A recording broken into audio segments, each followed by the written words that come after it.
Doctor ortho Ayurvedic oil and capsule. अब दर्द भी घुटने टेकेगा।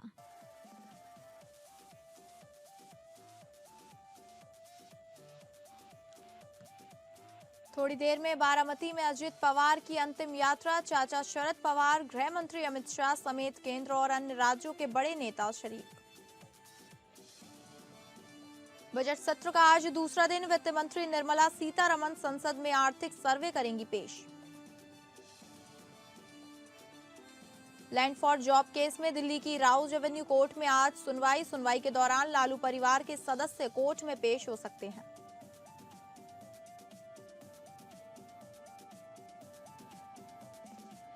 नमस्कार, आप सभी का स्वागत है और मैं हूं आपके साथ अंकिता सिंह। बुलेटिन की शुरुआत करेंगे बड़ी खबर का रुख करके, जहां महाराष्ट्र के दिग्गज नेता अजित पवार की बारामती प्लेन क्रैश में असामयिक मौत ने सबको झकझोर कर रख दिया है। आज अजित पवार की अंतिम यात्रा है। अजित पवार के अंतिम संस्कार स्थल विद्या प्रतिष्ठान पर चाचा शरद पवार पहुंचे हैं। गृह मंत्री अमित शाह समेत केंद्र और अन्य राज्यों के बड़े नेता भी अजित पवार के अंतिम दर्शन के लिए पहुंच रहे हैं।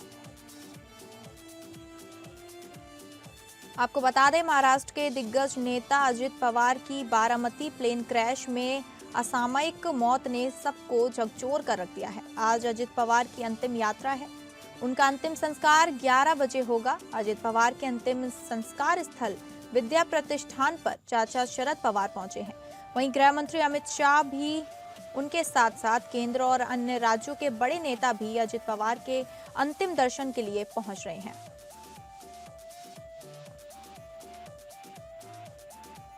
गृह मंत्री अमित शाह सहित केंद्र और अन्य राज्यों के बड़े नेता भी अजित पवार के अंतिम दर्शन के लिए पहुंच रहे हैं। अजित पवार के अंतिम संस्कार स्थल विद्या प्रतिष्ठान पर चाचा शरद पवार पहुंच रहे हैं। आज 11 बजे अजित पवार का अंतिम संस्कार होगा। दिग्गज नेता अजित पवार की बारामती प्लेन क्रैश में अचानक मौत ने सबको झकझोर कर रख दिया है। आज अजित पवार की अंतिम यात्रा है। उनका अंतिम संस्कार 11 बजे होगा। अजित पवार के अंतिम संस्कार स्थल विद्या प्रतिष्ठान पर चाचा शरद पवार पहुंचे हैं।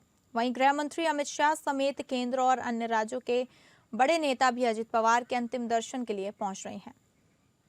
तस्वीरों में आप देख सकते हैं, कई दिग्गज नेता वहां पहुंच रहे हैं। 11 बजे उनका अंतिम संस्कार होगा। उनके चाचा शरद पवार भी पहुंच रहे हैं। गृह मंत्री अमित शाह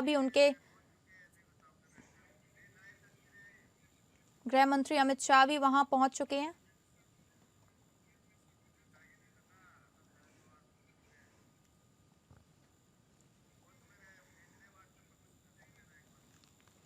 महाराष्ट्र के दिग्गज नेता अजित पवार की बारामती प्लेन क्रैश में अचानक मौत ने सबको झकझोर कर रख दिया है। और ज्यादा जानकारी के साथ हमारे संवाददाता सर्वजीत सोनी हमारे साथ जुड़ गए हैं।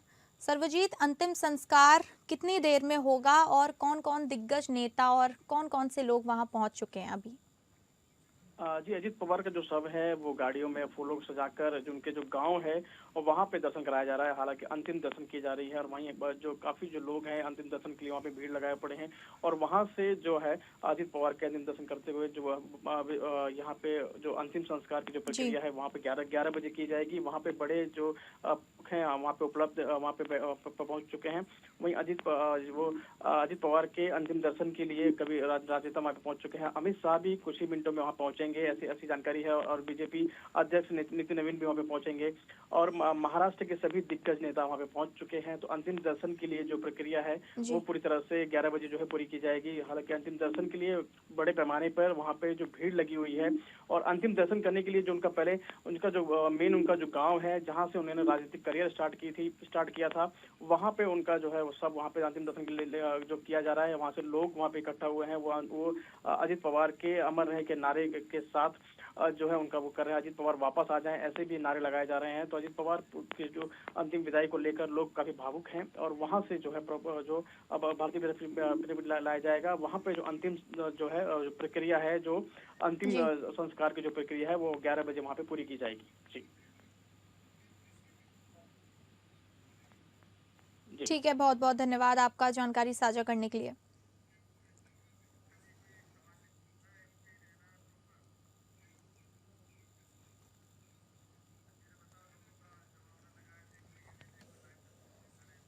तो हम आपको लाइव तस्वीरें दिखा रहे हैं, वहां कई दिग्गज नेता पहुंच चुके हैं।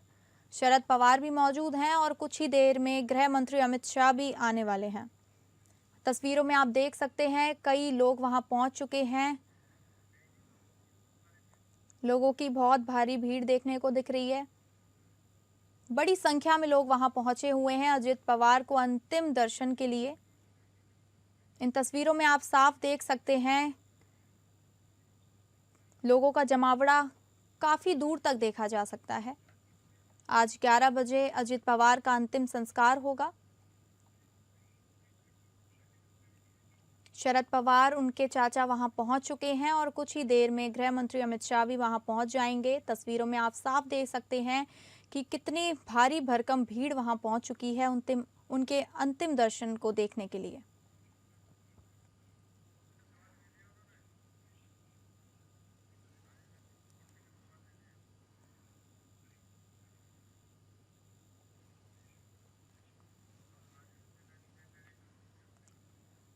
और ज़्यादा जानकारी के साथ हमारे रेसिडेंट एडिटर राजीव रंजन हमारे साथ जुड़ गए हैं। राजीव, प्लेन क्रैश जांच के बारे में क्या जानकारी आ रही है और अजित पवार की मौत के बाद महाराष्ट्र की राजनीति पर क्या असर पड़े हुए हैं? पर है कि एनसीपी के जो जिस गठ के अध्यक्ष थे अजित पवार, उस दल पर बेहद खास असर पड़ेगा और असर क्या यूं कहें कि एक शून्यता आ गई है।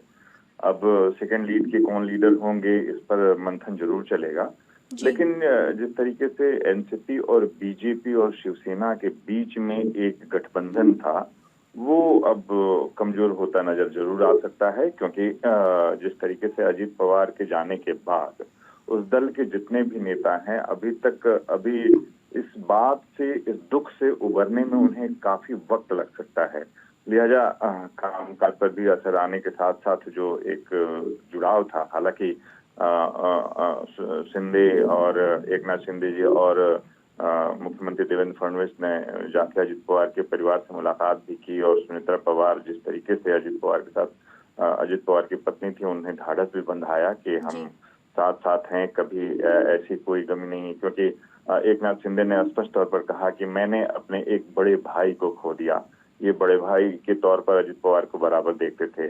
साथ जो देवेंद्र फडणवीस ने अपने एक ऐसे सहकारी की बात की कि जिसके साथ उन्होंने जो काम किया था और जो महाराष्ट्र के विकास के लिए जिस तरीके से उनके साथ बात सोचते थे, वो उन्हें खो दिया। तो इस तरह से देखा जाए कि राजनीतिक एक शून्यता जरूर आ जाएगी। हालांकि अभी तक ऐसा स्पष्ट नहीं हो पाया है कि किस तरीके से इसमें कौन सेकंड लीड में अब आगे आएंगे, लेकिन निश्चित तौर पर दोनों पार्टियों का इतने दिनों का सहयोग रहा है तो साथ साथ लेकर चलेंगे जरूर। लेकिन एक सबल राजनेता कहा जाएगा, एक ऐसा विजनरी व्यक्ति कहा जाए, उसके कमी होने के चलते निश्चित तौर पर कई चीजों में अब देर हो सकती है, कई चीजों में बदलाव हो सकता है, क्योंकि जो कार्य जिस तरीके से विकास कार्यों पर अजित पवार ने सोचा था उनमें कहीं न कहीं रुकावट आएगी। राजनीतिक तौर पर देखा जाए तो महाराष्ट्र में एक ऐसे कद्दावर नेता को खो दिया है जिसका विजन, जिसकी सोच, जिसकी परिकल्पना थी महाराष्ट्र को बहुत आगे तक ले जाने के लिए, और उस व्यक्ति को खो दिया है। तो लिहाजा कुछ न कुछ दिक्कतें आएंगी। अब आप इसी से अंदाज लगा सकते हैं कि भले ही विचारों का अंतर था, लेकिन सरकार बनाने और महाराष्ट्र के विकास के लिए उन्होंने बीजेपी का साथ दिया, शिवसेना का साथ दिया और इसके साथ साथ सरकार में आए और कई अच्छे काम भी आए। और एक तरह से देखा जाए कि पुणे के वो पालक मंत्री थे, यानी अभिभावक मंत्री थे। तो पुणे के लोगों की जिस तरीके से दुख का सैलाब टूट पड़ा है, या यूं कहें कि उन्हें अब लग रहा है कि उनका एक अभिभावक ही नहीं रहा है, तो पुणे के इलाकों में भी बहुत एक शोक का माहौल है। यूं तो कहा जाए तो पूरे महाराष्ट्र में शोक का माहौल है, क्योंकि अगर उनकी तस्वीरों में देखें जहां उनके अंतिम संस्कार बारामती में होने वाला है, तो वहां देखें तस्वीरों में अगर देखते होंगे तो जिस तरीके से वहां जो जनसैलाब टूटा है, उनके पैतृक निवास स्थान से, पैतृक निवास जो गांव है वहां से लेके बारामती तक जहां उनकी अंतिम संस्कार होने वाले हैं, वहां तक जो भीड़ का सैलाब है, जो लोगों का काफिला है, लोगों का हुजूम है, उसको देखकर लगता है कि कितने एक लोकप्रिय नेता हुआ करते थे। अब रही बात कि आखिर जांच की दिशा किस तरीके से है, तो जांच पहले तौर पर वो एटीएस की तरफ से जांच की जाएगी कि जो प्लेन का फिटनेस था वो किस तरीके से था, क्योंकि कहा यही जा रहा है कि प्लेन की खराबी की वजह से है ये एक्सीडेंट हुआ और लैंडिंग के दौरान आई खराबी, तो वो फिटनेस की जांच की जाएगी, उसकी रिपोर्ट की भी जांच की जाएगी। और ये इन सब चीजों पर भी देखते हुए कई बार विपक्ष की तरफ से ये बात जरूर आरोप लगाए गए हैं कि इसमें कहीं कुछ साजिश के संकेत हैं या नहीं, तो इन सब चीजों पर चहुओर पहलुओं पर जांच की जाएगी और जांच की दिशा भी उसी तरह से बढ़ रही है। पहले वो ब्लैक बॉक्स और बाकी सारी चीजें जांच किए जा रहे हैं कि प्लेन की फिटनेस के साथ और प्लेन के जो एयरक्राफ्ट था उसे कब तक और उसके कब कब मेंटेनेंस किए गए, इन सब पहलुओं पर जांच की जा रही है। और निश्चित तौर पर ये माहौल तो शोक का है ही, और हर पहलू पर सरकार इस बात को देख रही है कि कहीं किसी की भावना को भी ठेस न लगे और मामला पूरी तरह से स्पष्ट भी हो जाए, क्योंकि अभी तक सतही तौर पर देखा गया है कि अजित पवार के ना तो किसी भी दल में कोई दुश्मन और किसी हिसाब से था कि इस तरह की कहीं कुछ बातें सामने आई जिस तरीके से विरोधी पक्ष आरोप लगा रहे हैं। लेकिन हर पहलू को देखते हुए सरकार ये जरूर चाहती है कि जो स्पष्ट मुद्दे हैं, जो स्पष्ट चीजें हैं, वो सबके सामने आ जाए। जी अंकिता। जी, उनके जाने से उनकी जो पार्टी है उसमें और पूरे महाराष्ट्र में बहुत क्षति पहुंची है, राजनीति में कहीं ना कहीं उस बात को लेकर बहुत ही दुख है। बिल्कुल, न केवल उन्हीं के पार्टी चहुओर अगर देखा जाए तो उनके सहयोगी पार्टियां हो या उनके साथ काम किए हो या उनकी पुरानी पार्टी अगर देखा जाए कि अजित पवार के जो एनसीपी, जो शरद पवार गुट का एनसीपी था, उसमें भी देखा जाए कि भले ही वैचारिक मत होने के चलते उन्होंने अलग किया, क्योंकि आपने देखा होगा कि जब शरद पवार संन्यास ले रहे थे, उन्होंने कहा संन्यास की घोषणा की थी, अजित पवार ने ही उन्हें जाके वो कहा कि नहीं आप संन्यास नहीं लेंगे, आप अभिभावक की तरह रहेंगे। लेकिन उसके बाद कुछ दिनों के बाद जरूर वैचारिक अंतर के चलते अजित पवार गुट अलग हुआ और बीजेपी के साथ आया। लेकिन आज भी जब भी वो अपने पिता तुल्य चाचा के साथ मिलते थे तो उसी तरीके से मिलते थे और बार बार उनका उदाहरण भी देते थे किस तरीके से उन्होंने राजनीति में आने का उनका प्रेरित किया और किस तरीके से वो राजनीति में आए। आज भी अभी भले ही देखें कि सारा जो अंत्येष्टि का सारा जो कार्यक्रम है उसे संभाला है सुप्रिया सुले ने संभाला है। वैचारिक मतलब हुए तो भले ही राजनीति तौर पर अलग हो, लेकिन परिवार में एकता जिस तरीके से दिखी है वो स्पष्ट है कि परिवार कहीं भी एक दूसरे से अलग नहीं है, क्योंकि सुनेत्रा परिवार और सुप्रिया सुले और रोहित पवार कल दिल्ली से साथ साथ आए और इसके बाद सीधे इन सब चीजों में सुप्रिया सुले ने लोगों के साथ मिलकर पूरा समन्वय बैठाया और सब कार्यक्रम की पूरी तरह से अभी भी संचालन में वही हैं, क्योंकि हर चीज अपने जिस तरीके से उन्होंने स्पष्ट तौर पर कहा कि एक बड़े भाई का खोना उनके लिए कितना बड़ा गमगीन होता है, उनके लिए कितना दर्दनाक है, वो स्पष्ट तौर पर कहा गया। पिछले दिनों जिस तरीके से सुप्रिया सुले और अजित पवार के बीच में लगभग 1 साल पहले ये बात चली आ रही थी, तो अजित पवार ने स्पष्ट तौर पर कहा था कि सुप्रिया मेरी छोटी बहन है और पार्टी में उनका जो कद है वो हमेशा वो उसी हिसाब से रहेगा, कहीं कोई ऐसी बात नहीं रहेगी। लेकिन फिर भी वो अलग हुए जो भी, लेकिन आज भी जो देखा जाए तो एनसीपी के साथ साथ दूसरी पार्टियों में भी एक बड़ा गम का माहौल है। हर बार यही कहा गया कि एक विजनरी नेता, एक ऐसा नेता जो कि अपनी बात को जो कहता था उसी बात पर अड़िग रहता था और उसे पूरा करने में हर संभव कोशिश करता था, और हर बार वो ये बात जाहिर भी किया अजित पवार ने। तो इस तरह से देखा जाए कि महाराष्ट्र के लिए एक बड़ा एक कमी खलेगी अजित पवार की, और महाराष्ट्र के लिए एक शोक का माहौल है। हालांकि जैसे इस बात को देखते हुए कई संस्थानों ने खास करके मुंबई यूनिवर्सिटी की जो परीक्षाएं हैं उन्हें स्थगित कर दिया गया है। कई अब राज्य में 3 दिन का शोक भी रहेगा। तो ये सारी चीजें जरूर हैं, लेकिन राज्य अभी अजित पवार की कमी को कभी पूरा कर पाएगा नहीं। ये तो अभी जिस तरीके से सामने दिख रहा है कि जनसैलाब के साथ और एक बड़े नेता का जाने के बाद जो वैक्यूम आता है, जो एक खालीपन आता है, वो खालीपन बरकरार रहेगा। जी अंकिता। एनसीपी पार्टी को काफी क्षति पहुंची अजित पवार को लेकर, ये भी कहीं ना कहीं अपने आप में बहुत दुख की बात है, क्योंकि ऐसा नेता खोया है हमने। देखिए, अगर एनसीपी की बात करें तो एनसीपी में शरद पवार निश्चित तौर पर केंद्र की राजनीति संभालते थे। जी। सुप्रिया सुले भी, जब दोनों एनसीपी एकीकृत था तब की मैं बात बता रहा हूं मैं, और सुप्रिया सुले भी एक सांसद होने के चलते केंद्र की राजनीति में थे। जी। लेकिन महाराष्ट्र की गांव-गांव में, हर तालुके में, हर ब्लॉक में, हर जगह में अजित पवार जा कर पार्टी को जिस तरीके से मजबूत किया था, वो निश्चित तौर पर अपने आप में एक काबिले तारीफ था, क्योंकि पार्टी बहुत ज्यादा पुरानी नहीं थी, फिर भी जिस तरीके से उन्होंने इसे मजबूत किया और एक युवा नेता के तौर पर आकर उन्होंने इस बात को साबित किया कि जो उन्हें जिम्मेदारी दी गई है जी। वो उन्होंने पूरी तरह से निभाई। बिल्कुल। अलग होने के बाद, एनसीपी दो गुटों में बंटने के बाद भी आप देखेंगे कि जितने जो लोग थे, जो खास करके जो एनसीपी में कार्यरत, एनसीपी में अपने काम को लेकर जो आगे रहते थे, वो अजित पवार के साथ आए। हालांकि शरद पवार के जो वर्चस्व, शरद पवार का जो कद था, उससे कई लोग ये बात इस बात से डर रहे थे कि क्या अजित पवार के साथ जाने के साथ उन्हें कहीं कुछ नुकसान होना पड़ेगा। लेकिन जिस तरीके से जो पार्टी आगे बढ़ी और उस पार्टी को दोनों के बीच में समन्वय स्थापित करके अजित पवार ने इस बात को साबित किया कि भले विचारों का अंतर हो, लेकिन जो पार्टी के हक में है उसे करने के लिए उन्होंने हर कदम उठाया। तो निश्चित तौर पर एनसीपी को देखते हुए, एनसीपी के लिए भविष्य को देखते हुए एक बहुत बड़ा नुकसान है। धनंजय मुंडे, जो कि अजित पवार के साथ काम कर चुके थे, हालांकि बीजेपी से बाद में इधर आए, पंकजा मुंडे के भाई हैं, लेकिन इस खबर के बाद जिस तरीके से फूट फूट कर रोने लगे, स्पष्ट तौर पर था कि पार्टी के लिए ये कितना बड़ा नुकसान रहेगा और कितना बड़ा नुकसान हुआ उसकी भरपाई अभी तक कहीं नहीं हो पाएगी। अभी तक इस शोक से भी लोग नहीं निकल पाए हैं कि निकलना भी उन्हें मुनासिब नहीं लग रहा है कि आखिर किस तरह से वो विश्वास कर पाए कि अजित पवार अब उनके बीच नहीं है।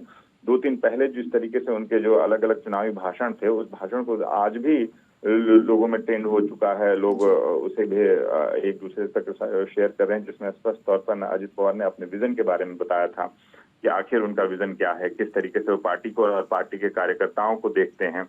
एक तरह से अजित पवार का अगर देखा जाए तो भले ही स्टेज पे हों, लेकिन नीचे खड़े एक छोटे से कार्यकर्ता को भी वो उसके नाम से ही पुकारते थे और उसे एक आत्मीय संबंध रखते थे। आप देखें कि जिस एयरक्राफ्ट में उनका निधन हुआ, उसमें जो पुलिस कांस्टेबल उनके साथ था, वो कई दशकों से उनके साथ साथ रहा, एक परछाई की तरह था। उसके साथ उनके जो व्यवहार रहे वो भी लोगों के सामने आ रहे हैं। यानी कुल मिलाकर अगर यही स्पष्ट तौर पर कि अजित पवार का जो व्यक्तित्व था, वो एक ऐसा व्यक्तित्व था जिसे हर कोई अपने घर का समझता था। अजित पवार जिस अभी तक यहाँ मुंबई में जिस एक उनका जो घर था, उस फ्लैट में जहाँ बराबर आते जाते थे, 27 सालों से वहाँ वह रहते थे, और वहाँ के जो पड़ोसी है वो स्पष्ट तौर पर उन्हें कहते हैं कि आखिर उन्होंने अपने एक ऐसे मित्र को खो दिया जो उनके साथ हर समय खड़ा रहता था। तो ये सारी बातें हैं और निश्चित तौर पर कि पार्टी को एक बड़ा नुकसान है। उस नुकसान का भरपाई किस तरीके से हो पाएगा ये तो अभी स्पष्ट नहीं है, लेकिन पार्टी अब जरूर है कि एक ऐसे नेता को खो दिया जो उनके लिए सोचता था, जो उनका विजन था, जो उनके लिए विकास के कार्यों पे आगे था। जी अंकिता। जी ठीक है, बहुत बहुत धन्यवाद आपका जानकारी देने के लिए। तो एनसीपी पार्टी ने बहुत ही बुरा हुआ एनसीपी पार्टी के लिए अजित पवार को खो देना। तो आपको अब बात करेंगे, अजित पवार महाराष्ट्र के पूर्व मुख्यमंत्री शरद पवार के बड़े भाई अनंत राव के बेटे थे। उनका जन्म 22 जुलाई 1959 को महाराष्ट्र के अहमदनगर जिले के देवळाली प्रवरा में हुआ था। चाचा के सियासत में सक्रिय होने की वजह से अजित को बचपन से ही राजनीति का माहौल मिला। अजित ने अपने चाचा शरद पवार की छत्रछाया में रहते हुए राजनीति का पाठ भी सीखा था। अजित 12वीं क्लास तक पढ़े हैं। उन्होंने बारामती के Maharashtra education secondary high school से पढ़ाई की थी।